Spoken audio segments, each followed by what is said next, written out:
तिरुपति बालाजी या श्री वेंकटेश्वर स्वामी मंदिर हिंदुओं के सबसे महत्वपूर्ण धार्मिक स्थलों में से एक है। इस मंदिर में कलयुग में भगवान विष्णु निवास करते हैं। तिरुपति बालाजी का यह मंदिर आंध्र प्रदेश के चित्तूर जिले में तिरुपति के पास तिरुमाला पहाड़ी पर स्थित है। यह तिरुमाला पर्वत की 7वीं चोटी वेंकटाद्रि पर स्थित है। यहाँ पर भगवान विष्णु के वेंकटेश्वर स्वरूप की पूजा की जाती है। कहते हैं यहाँ पर भक्तों की सभी मनोकामनाएं पूर्ण होती हैं। श्रद्धालु यहाँ पर अपने केश दान करते हैं। अपने सौंदर्य का सबसे महत्वपूर्ण भाग अपने केशों को दान करने की यह प्रथा कैसे आरंभ हुई और कैसे भगवान विष्णु विग्रह के रूप में यहाँ पर स्थित हुए, आइए जानते हैं इस संपूर्ण कथा को। आप सभी का मानवीय स्किल्स पर स्वागत है। दोस्तों, अगर आपने अभी तक इस चैनल को सब्सक्राइब नहीं किया है तो प्लीज सब्सक्राइब कर लें। पुराणों के अनुसार जब हिरण्याक्ष नामक असुर के पापों के कारण पृथ्वी जल में डूब गई से आशय है कि पृथ्वी का संपूर्ण भूभाग जलमग्न हो गया, यानी कि समुद्र में डूब गया। ब्रह्मा जी ने जब अपनी बनाई हुई सृष्टि को यह नष्ट होते हुए देखा तो उन्होंने भगवान विष्णु से प्रार्थना की, जिस कारण भगवान विष्णु ने वराह अवतार लिया और पृथ्वी को अपने एक दांत में उठाकर ले आए। पृथ्वी का उद्धार करने के बाद उन्होंने अपने योग बल से एक स्वरूप धारण किया और अपनी पत्नी भूदेवी के साथ वेंकटेश्वर पहाड़ी पर निवास करने लगे।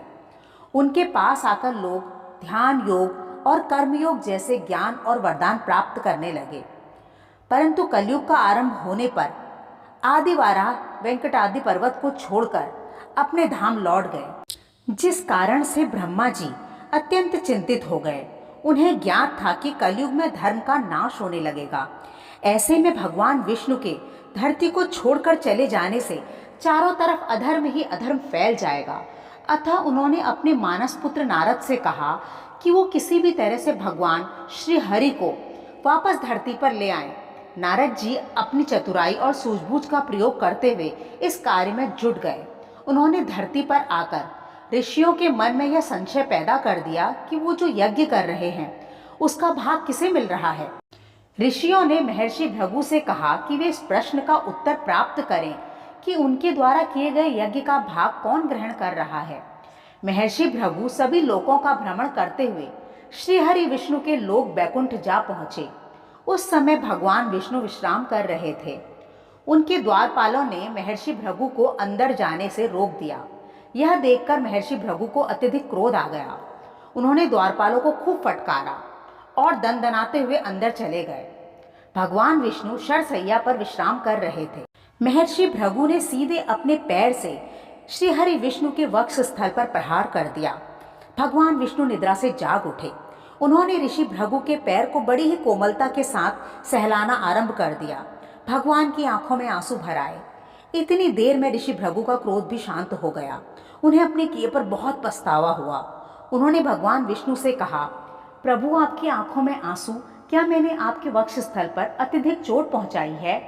इस पर भक्त वत्सल भगवान बोले, मेरे वक्ष स्थल पर बड़े बड़े हथियार भी आकर निष्फल हो जाते हैं, फिर आपके इन कोमल चरणों का इन पर क्या प्रभाव पड़ेगा?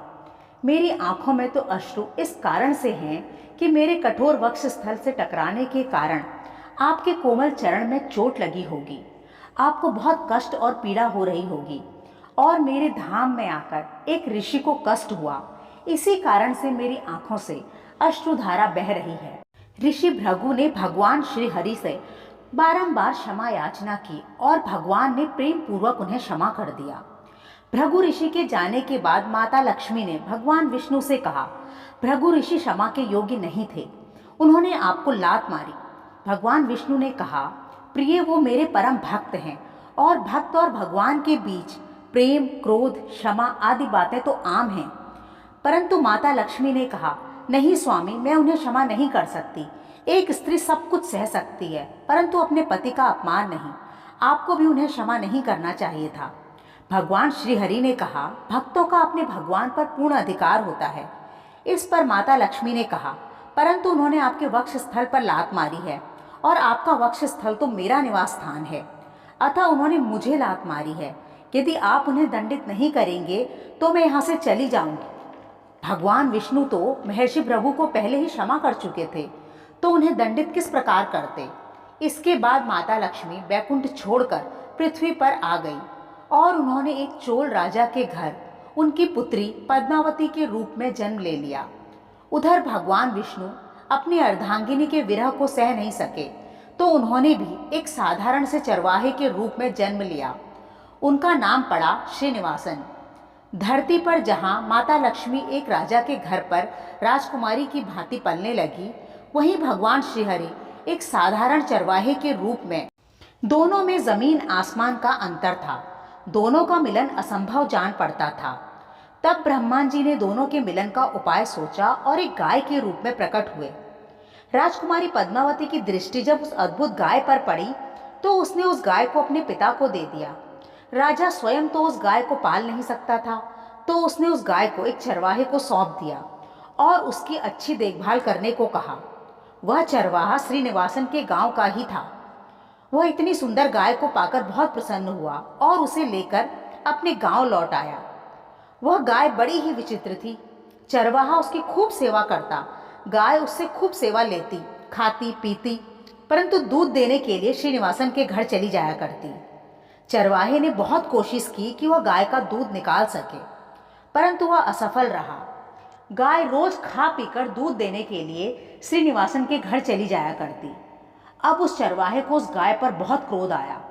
उसने राजा से उस गाय को मार डालने की आज्ञा मांगी। उसने कहा, महाराज, यह गाय जीवित रहने के योग्य नहीं है।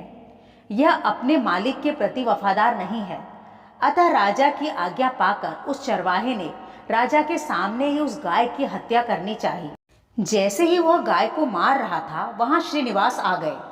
उन्होंने उस चरवाहे को इस घोर अपराध के लिए कठोर दंड दिया तथा राजा को श्राप देते हुए कहा कि तुम भी इस घोर पाप के भागी हो, अतः मैं तुम्हें श्राप देता हूँ कि इस राक्षसी कृत्य को करने के कारण तुम भी राक्षस बन जाओगे। तब राजा ने श्रीनिवासन के तेजोमय स्वरूप को देखा और उनके मुख से दिए गए श्राप को सुना तो राजा भयभीत हो उठा। उसने श्रीनिवासन से क्षमा मांगी और कहा, मुझे क्षमा कर अपने श्राप को वापस ले लो। तब भक्त वत्सल भगवान श्रीहरि विष्णु ने कहा, मैं तुम्हें एक ही शर्त पर क्षमादान दे सकता हूँ, यदि तुम अपनी पुत्री का विवाह मेरे साथ कर दो। इस पर राजा चकित हो गया। वह बोला, यह कैसे संभव हो सकता है? मेरी पुत्री एक राजकुमारी है और तुम एक साधारण से चरवाहे। इस पर श्रीनिवासन ने कहा, ठीक है, तुम अपनी पुत्री को बुलाओ। यदि वह मुझसे विवाह करने से इनकार कर देगी तो मैं चुपचाप तुम्हें क्षमा कर यहाँ से चला जाऊंगा। राजा ने अपनी पुत्री पद्मावती को बुलाया और उसे सारी बात बताई। पद्मावती, जो कि साक्षात लक्ष्मी जी थी, जैसे ही उन्होंने श्रीनिवासन को देखा, उनका हृदय प्रेम से भर उठा। उनका क्रोध अब तक शांत हो चुका था। उनका हृदय भी विरह की अग्नि में जल रहा था। अपने सामने श्रीहरि को देखकर उन्होंने तुरंत ही विवाह के लिए हामी भर दी। इसके बाद राजा ने उन दोनों का विवाह करा दिया। उनके विवाह में महर्षि भृगु भी पधारे। उन्होंने एक बार पुनः माता लक्ष्मी और भगवान विष्णु से क्षमा मांगी। इसके बाद श्रीनिवासन और पद्मावती ने एक दूसरे का आलिंगन किया और एक ही मूर्ति के रूप में वहां स्थापित हो गए। इसीलिए आज भी तिरुपति बालाजी को नीचे धोती पहनाई जाती है और ऊपर साड़ी, यानी कि एक ही मूर्ति में श्रीहरि और माता लक्ष्मी दोनों का श्रृंगार होता है। अब प्रश्न यह आता है कि तिरुपति बालाजी में अपने केश दान क्यों किए जाते हैं? कहते हैं, जब भगवान श्रीनिवासन ने पद्मावती से विवाह किया, उस समय यह प्रथा थी कि विवाह के समय वर पक्ष कन्या पक्ष को बहुत सा धन दिया करता था। जितने बड़े घर की कन्या उतना अधिक धन। अब पद्मावती तो एक राजकुमारी थी और श्रीनिवासन एक चरवाहे। उनके पास राजा को देने के लिए धन नहीं था, तो उन्होंने कुबेर से धन उधार ले लिया। कुबेर श्रीहरि की बात कैसे टालते, उन्होंने धन दे दिया। परंतु भगवान श्रीहरि ने कुबेर को वचन दिया कि मैं कलयुग के समाप्त होते होते तुम्हारा संपूर्ण कर्ज चुका दूंगा। बस उसी ऋण को चुकाने के लिए भक्त अपने केश वहां चढ़ा आते हैं। जिन लोगों के पास धन संपदा है वे लोग धन का दान करते हैं, परंतु जिनके पास कुछ नहीं होता वो अपने केशों का दान कर भगवान पर चढ़े कर्ज को उतारने में अपनी भागीदारी निभाते हैं। कहते हैं, बालों का दान करने से कुबेर के ऋण का एक हिस्सा चुकता हो जाता है और हम भगवान के ऋण में से अपना देव ऋण चुकाकर उऋण हो जाते हैं और भगवान के और करीब हो जाते हैं, उनकी कृपा के पात्र हो जाते हैं। तो दोस्तों, कैसी लगी आपको यह कहानी? हमें कमेंट कर ज़रूर बताइएगा।